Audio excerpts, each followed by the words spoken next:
বিশ্বকর্মা পুজোর ব্লগ তোমরা আজকে পুরোপুরি দেখবে।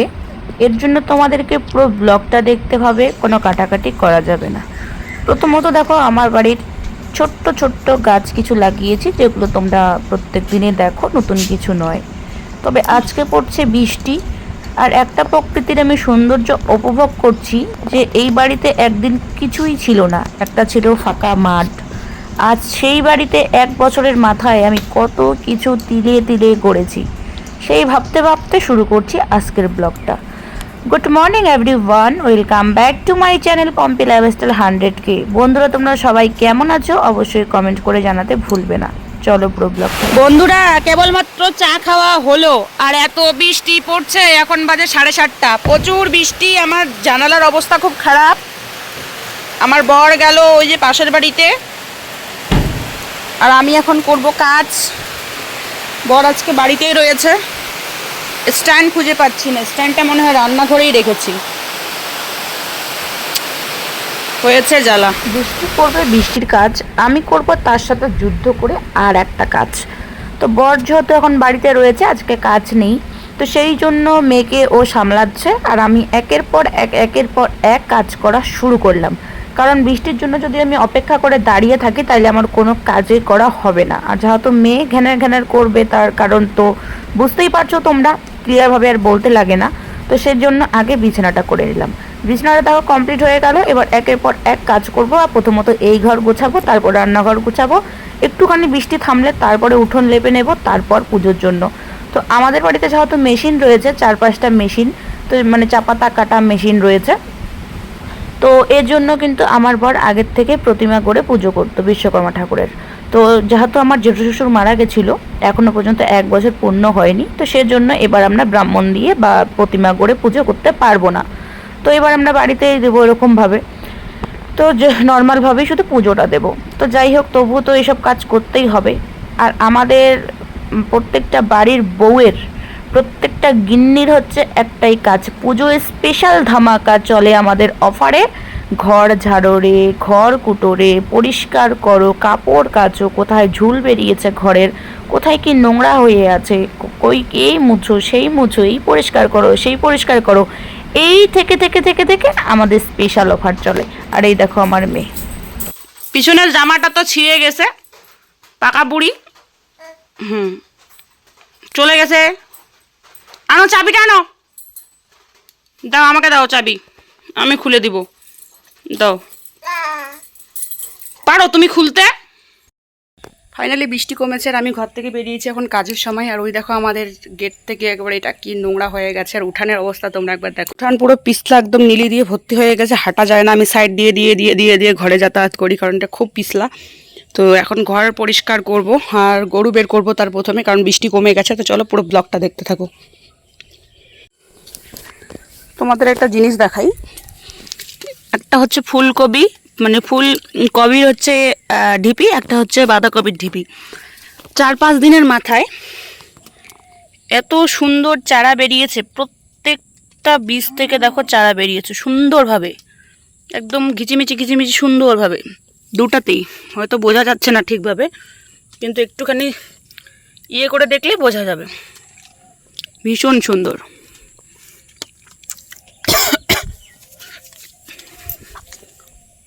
খুব যত্ন করে করানো হচ্ছে, অনেক সার টার দেওয়া হয়েছে। আর এখানে হচ্ছে 900 টাকার বীজ ফেলানো হয়েছে। আর এই যে দুটো জমিতে ঘাস মারা স্প্রে করা হয়েছে, যে লাল লাল হয়ে গেছে, দুটো জমিতেই লাগানো হবে। তো দেখা যাক কি হয়। চারিদিকে থমথমে একদম পরিবেশ, জল লেগে গেছে।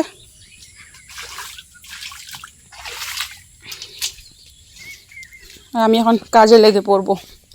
মেয়েকে দিয়ে আসলাম ওই বাড়িতে, তো চলো।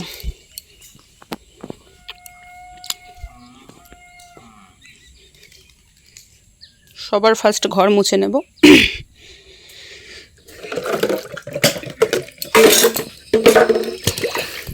প্রথমে এমনি মুছে নেব জল দিয়ে, তারপরে ফিনাইল দেবো।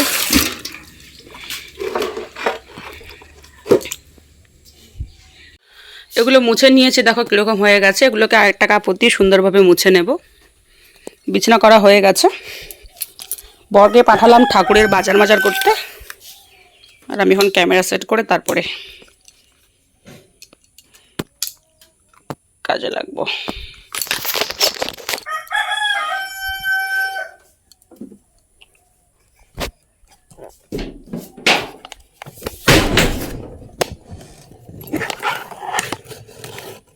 বিয়ের পর থেকে আমি প্রত্যেক দিন মোটরের পাইপ ঘরে ঢুকিয়ে আমি ঘর ধুয়েছি, তোমরা ব্লগে দেখেছো। সেটা প্রত্যেক দিন ধুয়েছি। তার কারণ একটাই, আমার ঘরটা বিয়ের আগের দিন মানে বিয়ের দিন পর্যন্ত, যেদিন আমাকে আমার বর বিয়ে করে আনতে যায় সেদিন পর্যন্ত মানে এই ঘরের কাজ চলেছিল, মানে এই ঘরের কাজ করা হয়েছে। তো সেই কারণে হচ্ছে মানে ঘরে সেরকমভাবে জল খাওয়ানো হয়নি। তো এই কারণে পাকাগুলো ফেটে ফেটে যাচ্ছে। তো এই কারণে আমি প্রত্যেক দিন আগে জল দিতাম, মাসে ওই 25-26 দিন ঘরে জল মানে পাইপ দিয়ে ঘর ধুতাম, জল অনেকক্ষণ করে রাখতাম। সে কারণে বন্ধুরা আমার সুটকেসের আর বিছানার অবস্থা 12 হাল হয়ে গেছে, জং ধরে গেছে 1 বছরের মাথায়। তো যাই হোক, এখন আর সেই ভুলটা করব না, অনেক বড় ভুল করেছি না জেনে। একটা দিকে ভালো করতে গিয়ে আর একটা দিকে খারাপ করে ফেলেছি। তো এখন হচ্ছে আমি এই যে যেরকমভাবে ন্যাকড়া দিয়ে বালতি বালতি জল ভরে ভরে ভরে ভরে এবার এরকমভাবেই আমি পুরো ঘর লেপে নেই। আর এখানে যেহেতু আমার ফুলের টবগুলো রয়েছে তাই সেগুলো সরিয়ে সরিয়ে মাটিগুলোকে পরিষ্কার করছিলাম। আর এখন কিন্তু মনে করো বেলা ওই 11:30-12টা বেজেই গেছে, মানে সত্যি কথা বলতে। তো যাই হোক, এদিকে হচ্ছে এখন ভাবনা চিন্তার মধ্যে পড়ে গেছি যে কি করা যায়। তো ভাবলাম চলো, বৃষ্টিতে যদি ভেজে ভেজে কাজ করা না হয় তাইলে হয়তো পরে মেয়েকে নিয়ে আর পরে এগুলো কাজ করতে পারবো না। তো সে কারণে বৃষ্টিতে ভিজে ভিজে বালতি বালতি জল ভরে বারান্দা ধুচ্ছিলাম, আর সঙ্গে তো ঘরটাও ধুয়ে নিলাম, তোমাদের সাথে শেয়ারও করলাম। এবার হচ্ছে ওই যে রান্নাঘরের ধারগুলো তোমরা এখান থেকে দেখতে পাচ্ছ, সেগুলো কিন্তু আমি পরিষ্কার করিনি বা করতে পারবো না। মাত্র ঘুমোলো, এবার এই যে মেয়েকে শুয়ে দিয়েছি, চলো এবার করবো কাজ। কিন্তু আমার না প্রচুর খিদে পেয়েছে, তো কী খাবো বুঝতে পারছি না। তো এই যে একটা আনা রয়েছে বাড়িতে। তোমরা আবার অনেকে বলবে মেয়ের জিনিস খাচ্ছ, এটা তো তোমার মেয়ের। না গো, আমার মেয়েকে আমি এরকম কোনো কিছু প্যাকেটের জিনিস খাওয়াই না। আর যদি খুব জোর হয় তাহলে একটুখানি শুধু আঙুল দিয়ে নিয়ে মুখে দেই, জাস্ট এইটুকুই। আর আমি খাওয়াই না, কারণ আমার মেয়ে শুধু ফলমূলই খায়। ফলমূল ছাড়া আমি মেয়েকে অন্য কিছু খাওয়াই না। টুকিটাকে হাবিজাবি হঠাৎ মাস্টার্ড শুধু একটুখানি, তার বেশি নয়। বৃষ্টিটা অনেকটাই কমেছে, তবু ঝিরিঝিরি করে পড়ছে, দেখো যে ওই জলটাতে বোঝা যাচ্ছে। তো কি করব বুঝতে পারছি না। চলো আগে কিছুটা করি, তারপরে খাই।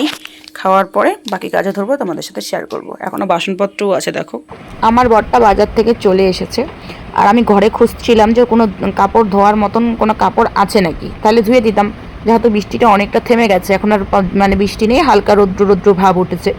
তো ওই দেখো, আজকে আমি তোমাদের সঙ্গে শেয়ার করছি, অনেক সৌভাগ্য আমার তোমাদের সাথে শেয়ার করতে পারছি এটা। আমার বরকে, তোমরা অনেকে আমার বরকে দেখতে চেয়েছিলে, আমার বরের সঙ্গে ব্লগ দেখতে চেয়েছিলে, আমার বরের সঙ্গে প্র্যাঙ্ক দেখতে চেয়েছিলে, আজকে দেখাচ্ছি ভিডিওতে। তো আমি কাপড় চোপড় নিয়ে পাগলি জুগলির মতন করে যাচ্ছিলাম কলের পার, আর আমার বর এই মাত্র বাজার থেকে এসেছে, ঠাকুরের খরচা করেছে, অনেক শাকসবজি এনেছে। সেই শাকসবজিগুলো ও এখন কাটবে, কেটে ধুয়ে টুয়ে আমাকে দেবে, আমি রান্না করব। আমার বর কিন্তু আমাকে অনেক কাজে অনেক রকমভাবে হেল্প করে, কিন্তু ক্যামেরার সামনে নয় বন্ধুরা, ক্যামেরার পিছনে। তো যাই হোক, আজকে সৌভাগ্য হয়েছে, ক্যামেরাটা চুপ করে আমি সেটিং করে দিয়েছি, ও কিন্তু জানে না। তো যাই হোক, তো আজকে ও ওখানে কি সবজি কাটছে সেটা বলে দেই, আর আমি তো ওদিকে কাজ করছি, তোমরা দেখতেই পাচ্ছ, কিন্তু ওকে তো এখান থেকে একদম দেখতে পাচ্ছ না, তাই বলে দিই। ওখানে হচ্ছে শোলা কচু, তারপরে হচ্ছে কুমড়ো, মানে তারপরে পুঁই শাক, আবার রয়েছে আলু, ঝিঙ্গে, আর কি দিয়েছিল, আলু, কোয়াশ, আর যেন কি ছিল, সয়াবিন, ছোলা, তার সাথে আবার অনেক ছিল টুকিটাকি, জানি না আর কি কি দিয়েছে।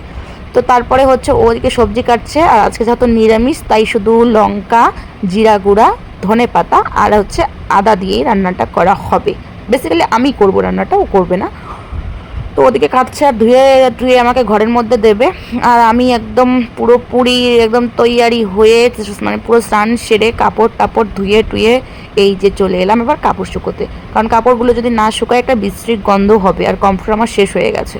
তো সে কারণে হচ্ছে কাপড়গুলোকে মেলে দিলাম, আর ওই বাইকের ওই দিকে বসে ও কিন্তু মানে মেশিন, যত আমাদের যে 6টা মেশিন সেই মেশিনগুলো হচ্ছে ও পরিষ্কার করছে। আজকে পুজো দিতে হবে, আর তার পাশেই কিন্তু আমার মেয়েও খেলছে। তো ক্যামেরাটা যেহেতু আমি রান্নাঘরে সেটিং মেটিং করে রেখেছি, সে কারণে এত দূর থেকে হয়তো টানিনি, তবু একটু একটু বোঝা যাচ্ছে, তোমরা দেখো।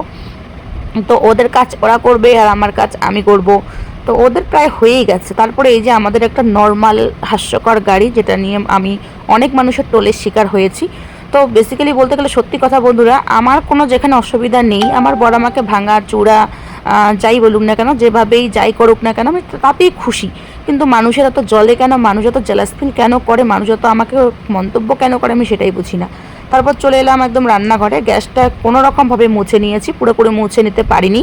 তো এই যে এখন যে ননস্টিকের কড়াইটা বসালাম, ওখানে হচ্ছে লুচি বানাবো, আর এখন এই দিকের কড়াইটাতে হচ্ছে সুজি বানাবো।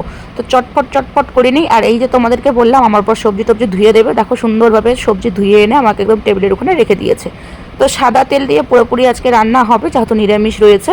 তো আমি শুধু ওই সুজিটা আর লুচিটাই ওখানে সুন্দর করে বানিয়ে নেব, আর বাদ বাকি সব রান্না কিন্তু আমি উনুনেই করব। উনুনে কিন্তু একদিকে ভাতও বসিয়ে দিয়েছি, তোমাদের সঙ্গে শেয়ার করা হয়নি। আর আমার মেয়ে ওই রুটি লুচি দেখলেও পাগলা হয়ে যায়, ওকে লাগবে লাগবে। তারপরে ওকে একটা দিলাম ঠান্ডা করে, ওটা নিয়েও খেলছে, ওটা নিয়ে খাবে একটু একটু করে ছিঁড়ে ছিঁড়ে, যেহেতু খুব শক্ত হয়েছে ময়দা দিয়ে। তো এই দেখো ফাইনাল সমস্ত কিছু এখানে রয়েছে, লুচি আর রয়েছে বুন্দিয়া। তারপরে এখানে রয়েছে ফল, অনেক ফল রয়েছে, 6-7 রকমের, তো আমি বলতে পারবো না। আর রয়েছে সুজি। তো যাই হোক, এখন দেব পুজোটা।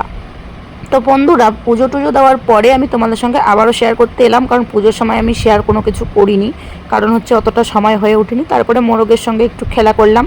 ও তো জানো কেমন ধরনের, নতুন করে ওকে নিয়ে আমি কি বলবো। আর খাওয়া দাওয়া সমস্ত কিছু হয়ে গেছিলো, ভাই ছিল আর আমার বর, আমি, মেয়ে। একটা হাস্যকর ব্যাপার হয়েছে খাওয়ার সময়, সেটা আর আজকে তোমাদের সাথে শেয়ার করছি না, অন্যদিন করব। তো একটা সবজি আর ভাত হয়েছে, আর এখানে আমি আরও ভাত বসিয়েছিলাম, কারণ হচ্ছে আমার বর একটু পরে আবার খাবে, তো বলেছিল যে খাবে, তার জন্য আবার ভাত বসিয়েছিলাম। ওটাই একেবারে রাতের হয়ে যাবে, আর রান্না করতে হবে না। এই নিয়ে আজকের খাওয়া দাওয়া কমপ্লিট হবে, বা হয়েছে দুপুরেরটা। তো যাই হোক, চলো পুরো ব্লগটা দেখতে থাকো। তো রাতের বেলা আলু করলে ভাজা, আর একটা ঘন্ট দুপুরের, আর 3টা লুচি রয়েছে। খেয়েই আজকের ব্লগটা এখানেই শেষ করছি। কেমন হয়েছে অবশ্যই কমেন্ট করে জানাবে। ভালো লাগলে লাইক, কমেন্ট, শেয়ার এবং সাবস্ক্রাইব করে আমার পাশে থাকবে। চলো, দেখা হচ্ছে নতুন কোনো ভিডিওতে, নতুন কোনো ব্লগে। ততক্ষণে সবাই ভালো থেকো, সুস্থ থেকো। Good night, tata.